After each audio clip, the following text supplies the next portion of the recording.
नमो स्वयं वै श्रवणाय कुर्महे तमे कामां कामकामाय लक्ष्यं कामेश्वरो वै श्रवणो ददात भैराय वै श्रवणाय महाराजाय नमः ओम स्वस्तिसाम्राज्यं भोज्यं स्वराज्यं वैराज्यं पारमेष्टं राज्यं महाराज्यमाधिपत्यमे समन्तपर्ययेष सार्वभौमः सर्वायुषां दाधातुपतिभ्ये समुद्रपर्यन्ताय एकराल्लति तदस्तेक श्लोको भिदितः मरुतः परिवेष्टारो आवश्यसंगृहे आविष्टस्य कामप्रे विश्वदेवासभाशक्तिरिते श्रीनारायण वासुदेवाय श्रीमन्महादेव्ये नमः ओम ध्यातवेदसुमापगामि यथा शनः प्रति दुर्गानि विश्ववेदः तामग्निवर्णां तंसितसे नमः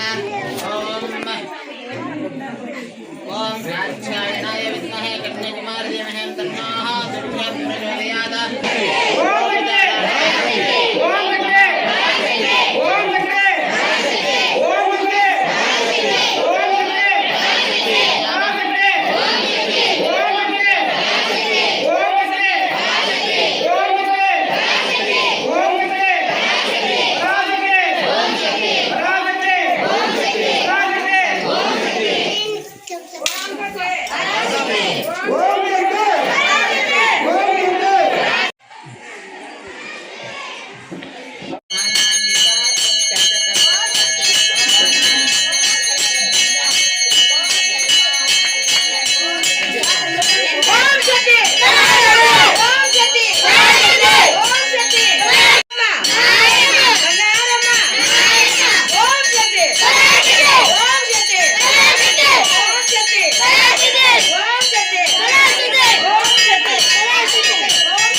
పిల్లడు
ఓం శక్తి పరాశక్తి.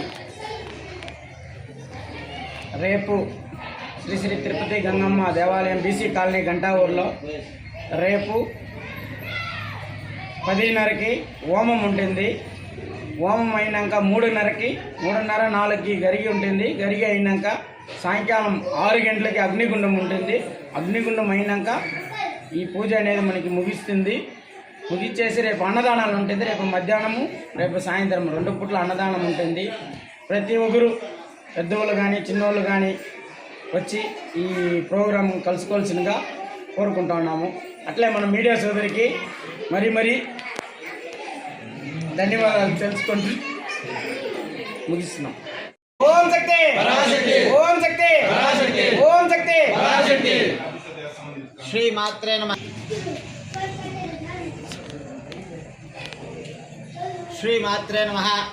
దసరా నవరాత్రుల్లో భాగంగా మన గంటావూరు బీసీ కాలనీలో వెలిసినటువంటి శ్రీ తిరుపతి గంగమ్మ దేవస్థానంలో ఈరోజు 9వ రోజు భాగంగా అమ్మవారు మహిషాసుర మర్దిని అవతారంలో అమ్మవారు మనకు దర్శనమిచ్చారు.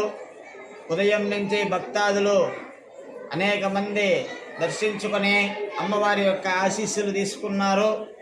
అలానే మనకు రేపు 2వ తేదీ ఉదయం నుంచి మనకు అమ్మవారికి మారెమ్మకు గంగమ్మకు ఇరువురి అమ్మలకు ఉదయం పంచామృత అభిషేకం తరువాత సుగంధ ద్రవ్య అభిషేకము, ఈ మారెమ్మకు గంగమ్మకు విశేషమైనటువంటి పుష్పాలంకరణ సేవ, తరువాత 10:30 దుర్గా హోమం ప్రారంభమవుతుంది. దుర్గా హోమం 12 గంటలకు పూర్ణాహుతి విశేషమైనటువంటి హోమ ద్రవ్యములతో అనేక విశేషమైనటువంటి వనమూలికలతో హోమం చేస్తున్నాము. ఆ వనమూలికల వనమూలికల యొక్క పొగ వల్ల ధూపం వల్ల మనకు శరీరంలో ఉన్నటువంటి అనేకమైనటువంటి రుగ్మతలన్నీ తగ్గుతాయని మనకు శాస్త్రంలో ఉన్నది. అలాంటివి శాస్త్రీయముగా ఉన్నటువంటి హోమ ద్రవ్యములతోనే మనము హోమం చేస్తున్నాము. అలానే మనము రేపు 2వ తేదీ సాయంకాలం 5 గంటలకి అగ్నిగుండ ప్రవేశం అనేది జరుగుతుంది. ఈ అగ్నిగుండ ప్రవేశము వలన ఎవరైతే వారి యొక్క మనోరథములు అనగా మనస్సులో ఏమైనా తలుచుకొని అగ్నిగుండ ప్రవేశము చేసిన తరువాత అవి సకాలంలోనే అవన్నీ కోరికలన్నీ నెరవేరుతాయనేసి మనకు శాస్త్రవచనము. అలానే మనకు అగ్నిగుండ ప్రవేశం వలన కొంతమందికి మానసిక రుగ్మతలు అనేది ఉంటాయి. అలానే శారీరక రుగ్మతలు, శరీరంలో ఎటువంటి యొక్క రోగాలు కానీ ఎటువంటి బాధలు కానీ, కొంతమందికి మనోవ్యాధి ఉంటుంది. అలాంటి మనోవ్యాధి అలాంటివన్నీ కొన్ని యొక్క రుగ్మతలన్నీ తగ్గుతాయి. వాటిని ఆ అగ్నిగుండ ప్రవేశం వలన అగ్నిగుండంలో మనము అగ్నిగుండం కూడా ఏదో వెలిగించినామా అని కాకుండా దానికి కూడా అగ్నిగుండం కూడా యొక్క సశాస్త్రీయంగా దానికి హోమం అగ్నిగుండం దగ్గర హోమం చేసే అగ్ని ప్రజ్వలం చేస్తాం. మనం ఏదో కర్పూరంతో వెలిగించేసి అగ్నిగుండం వెలిగించినాము అని కాకుండా అగ్నిగుండం దగ్గర కూడా రేపు 12 గంటలకు పైన హోమం అనేది జరుగుతుంది. అక్కడ పూర్ణాహుతితో అగ్ని ప్రజ్వలం చేసి ఆ హోమాగ్నిలో ప్రవేశిస్తారు. కాబట్టి అనేకమైనటువంటి మనోరథములు సిద్ధిస్తాయి అనేసి మనకు శాస్త్రంలో ఉంది.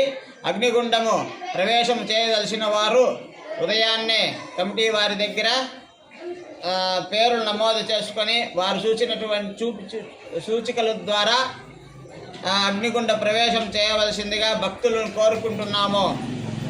అలానే విశేషముగా ఈ 9 నవరాత్రులు విశేషముగా అమ్మవారు అనేకమైనటువంటి అవతారాలలో దర్శనమిచ్చి మనకు మన యొక్క కోరికలన్నీ తీరుస్తూ కొంగు బంగారంగా భక్తుల యొక్క మనస్సులో ఎటువంటి కోరికలున్ననో తీరుస్తూ ఇక్కడ బీసీ కాలనీలో వెలిసినటువంటి తిరుపతి గంగమ్మ కానీ మారమ్మ కానీ మనకు అనేకమైనటువంటి ఆశీస్సులు ఇచ్చారు.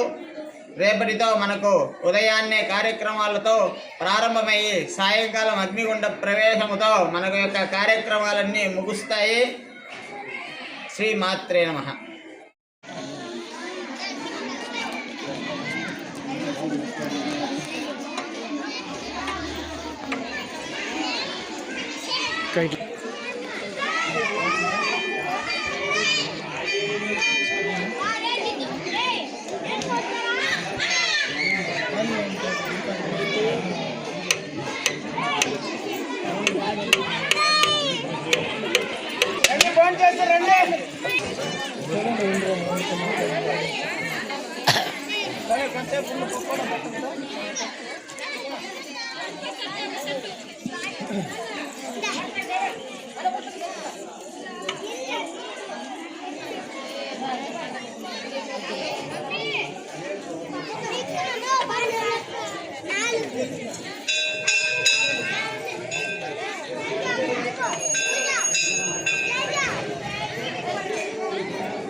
పోతాను నేను అందుకే అందరూ తినిన తర్వాత తినేది.